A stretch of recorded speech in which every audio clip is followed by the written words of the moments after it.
کہ محرم کا آغاز صحابہ کرام کی تذکیر کے مطابق ہمیں واقعہ ہجرت کی یاد دلاتا ہے. واقعہ ہجرت مسلمانوں کی مظلومی، بے بسی، ان کے ایمان لانے، ایمان میں سبقت اختیار کرنے، ہجرت، نصرت، ان تمام چیزوں کے حوالے سے صحابہ کرام کے ایمان کی عظمت اور ان کی قربانیاں یاد دلاتا ہے. یہ یاد دلاتا ہے کہ اسلام کس طرح قربانیوں کے ذریعے سے پھلا پھولا.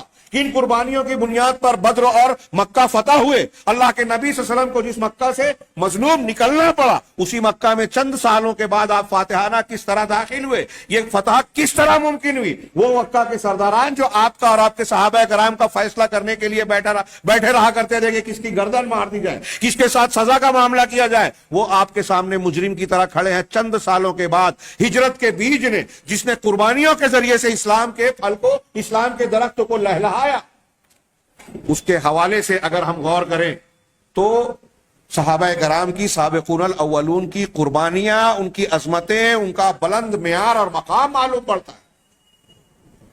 لیکن محرم الحرام کے حوالے سے ہجرت کے اس واقعے کو جو حضرت عمر فاروق کے زمانے میں صحابہ کرام نے مشورہ کر کے یہ طے کیا تھا کہ مسلمانوں کا اسلامی سال ہجری واقعے سے جوڑا جائے، نبی کریم صلی اللہ علیہ وسلم کی ولادت سے نہیں، جس دن آپ کو نبوت ملی اس دن سے نہیں، جس دن بدر میں فتح ملی جس کو اللہ نے یوم الفرقان کہا اس دن نہیں، جس دن فتح مکہ حاصل ہوا، انا فتحنا لک فتحا مبینا، صلح حدیبیہ والا، یا انا اعطینا کیا اذا جاء نصر اللہ والفتح، اور فتح مکہ حاصل ہوئی جو چھوٹی بات نہیں تھی. ان دنوں کو اسلامی کیلنڈر کی بنیاد نہیں کیا صحابہ کرام نے، بلکہ ان سارے واقعات اور فتوحات کا جو بیج تھا، بنیاد تھی واقعہ ہجرت.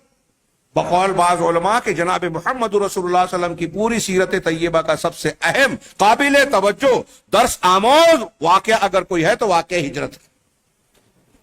اس پر ہمیں غور کرنے کی، اور آج اس کے اسباق کی آج بھی ہم کو موجودہ ماحول میں شدید ضرورت ہے کہ اس وقت تو کوئی شخص اگر کلمہ پڑھتا تھا تو دنیا مخالف ہو جاتی تھی. چھوٹی موٹی بات نہیں تھی. ہم جو بار بار کہہ رہے ہیں کہ صحابہ کرام کا سب سے اونچا مقام، ابھی تھوڑی سی اس کی تفصیل ہم جانیں گے کہ یہ ماحول چلتی، ہمارے ہاں جملہ بولا جاتا ہے کہ چلتی گاڑی میں سوار ہونے والے بہت ہوتے ہیں.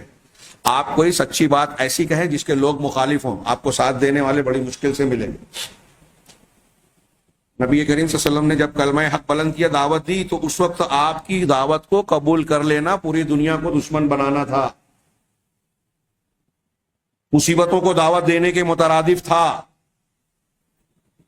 بیعت عقبہ میں کسی نے کہا تھا، انصار کو یاد دلایا تھا کہ غور کر لو، نبی کریم صلی اللہ علیہ وسلم کے ہاتھ پر بیعت کر رہے ہو، ان کو اپنے یہاں بلا رہے ہو، پورے عرب اور عجم کی تلواریں تمہارے خلاف بے نیام ہو جائیں گی، ساری دنیا تمہاری دشمن ہو جائے گی. لیکن انصار نے جب سوال کیا کہ اللہ کے رسول ہم آپ کے لیے قربانیاں دیں گے، دفاع کریں گے، تو ہمیں کیا ملے گا؟ کہا جنت. کہا بس کافی ہے، آپ اپنا ہاتھ بڑھائیے، ہم بیعت کے لیے تیار ہیں. دنیا کی دشمنی اور مخالفت ہمیں گوارا ہے، اپنے بال بچوں، بیویوں اور عورتوں سے بڑھ کر آپ کی عبادت اور دفاع کریں گے. اس وقت ساتھ دینا.